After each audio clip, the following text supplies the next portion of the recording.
Hello everyone and welcome back to All About Steph 1 with me, Steph, and today I'm going to talk about my lack of hope and faith in what Aston Martin are going to be able to do in the upcoming couple of seasons.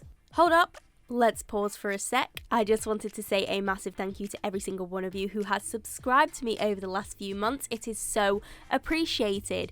As a thank you, I'm going to be doing a Q&A special, so leave any questions that you have in the comments below or send them to me on Twitter, Instagram, wherever you feel like it, and I will answer them in an upcoming video. Thank you all so much again, but let's get back to the video. Firstly, don't get me wrong, I am very excited to see what they are capable of, and I'm very excited to see what this important and massive name is going to do in Formula 1. However, I think there's a lot of hype surrounding them at the minute and expectations are extremely high. And I'm just here to explain why my expectations are not as high as some other people's maybe, and why I'm not as positive as to the future of this team in Formula 1. From what I understand, Aston Martin really wants to get back to the front of the grid and it wants to get back to being at the top of motorsport, which is completely understandable. My only issue with this is that I don't believe that they are in the correct mindset and they have the correct lineup to take them back to the front of the grid where they rightfully want to be. So let's talk about Lance Stroll to begin with, who is actually very experienced in Formula 1 despite his extremely young age. 2021 will be his 5th season and his 3rd season with this Racing Point turned Aston Martin team. And so this would be a great year for him to assert his dominance and demonstrate his true ability. The biggest issue that I have with Lance Stroll is his inconsistency. If you want a team to be at the front of the grid, you have to be extremely consistent. Look at Lewis Hamilton, he hardly DNFs, and that partly is because of the car, but it's partly because he knows how to control it and he knows not to put it in dangerous positions. Lance Stroll is great when he's great. He has some massive highs, even just looking back to the 2020 season, 2 podiums and a pole position, and that is incredible going. But there were some incredible lows as well. After that first podium, he didn't score a single point for 4 or 5 races that followed, and so that was a real low dip in his overall season performance. Something else that I found with Lance Stroll is that he needs to have a strong teammate beside him, and Sebastian Vettel is definitely going to push him, so I think that that's a great partnership. However, when I look back to Silverstone when Nico Hülkenberg came in, and that one race when he was unable to start the race, Lance Stroll kind of fell back and he was nowhere really to be found. And then the week after, he did a great job, but it was because he had that motivation of another car. Those 2 weekends in Silverstone were complete polar opposites for him. He had one really, really low one and then managed to pull it back to get a great result in the second race. Once Nico Hülkenberg was there for the second weekend and he had something to go off, Lance Stroll really kind of came into his element and did a great job, even though he was beaten by Hulk for the majority of the race. If Lance Stroll can nail these little things and become an overall more consistent driver, I see no reason why he wouldn't be an integral part of the overall plan to propel Aston Martin back to the front of the grid. I never thought that Lance Stroll was capable of the things he had achieved in 2020, so I'm really looking forward to seeing if he can better himself and improve now that Checo, who was his teammate for 2 years, is no longer with the team. And that brings me on to Sebastian Vettel, who unfortunately is not a driver that I think is going to be the one to take Aston Martin back to the front of the grid. Seb did not do a great job in the midfield last year, and I'm well aware that that Ferrari was a terrible car and that the Aston Martin is going to be much, much better. But I'm still apprehensive as to how Sebastian is going to cope in this midfield environment. In the last few years, we have seen Sebastian Vettel buckle under a lot of pressure.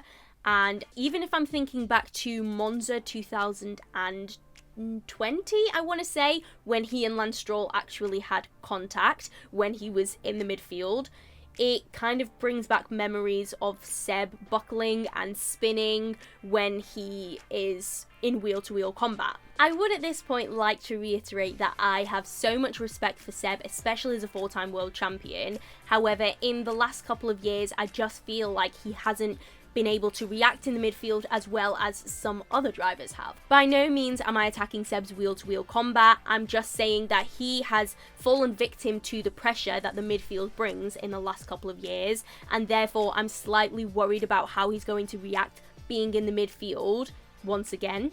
I will say I am especially looking forward to him and his battles with Fernando Alonso. I think that Alpine and the Aston Martin will be very closely matched, and we could see some extremely fierce battles between the two of them. And yes, while Seb does have 4 world championships and Fernando Alonso only has 2, Fernando Alonso is much more experienced in the midfield, having driven for McLaren before he decided to leave Formula 1. And so I think he will be able to adapt to the midfield conditions much quicker than Sebastian Vettel will, and potentially cause some trouble. So personally, I don't think Sebastian Vettel was the right choice for Aston Martin if they wanted to carry the team forward. Aston Martin is not a top team yet, it is still in the midfield, and therefore I believe that they should have stuck with someone with extensive experience in the midfield, which leads me on to Sergio Perez. Sergio Perez has spent the majority of his career in the midfield, and so he's extremely experienced and knowledgeable on what it is like to race there, because it's all he knows. Checo has managed to extract great results from the midfield for many years now, making it onto the podium, and last year at Sakir making it onto the very top step. For Aston Martin, who wants to go forward, Checo would have been the perfect team leader to take that team and take that fight to Mercedes and Red Bull at the front of the grid. And I know I keep coming back to this issue of Checo and Sebastian Vettel and the whole Racing Point Aston Martin situation, but it's because I feel so strongly that Checo would have been the perfect candidate for Aston Martin. I think in years to come, this team could definitely regret losing Checo, and hopefully when Red Bull decide to get rid of him, Aston Martin will think, this guy was great, let's bring him back.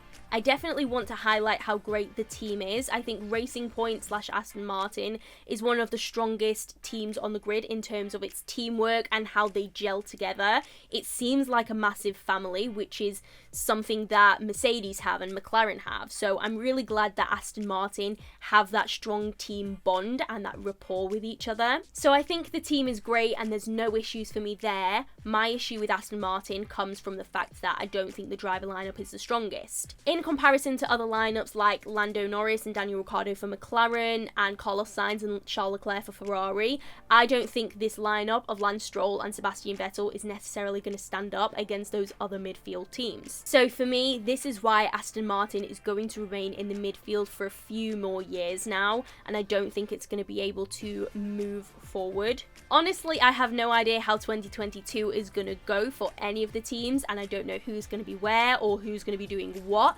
So it could be that Aston Martin comes straight out of the block in 2022 and they are extremely competitive. But however good the car is that they create, I think the lineup is the main issue. There is an extremely inconsistent driver, albeit very good when he's good, and there is a driver who does not have the most experience in the midfield and can definitely feel the pressure. But I really want to hear what you guys think and whether you guys agree with me or don't agree with me, because I know that there's a lot of people on the Aston Martin hype train. So let me know in the comments down below if you're on the hype train or if you are in my camp. Do give this video a like if you enjoyed it and subscribe down below if you have not already. We're on the road to 1,000 subs, so help me get there. Psych! Already made it. But thank you so much for watching as usual, and I will see you in the next one.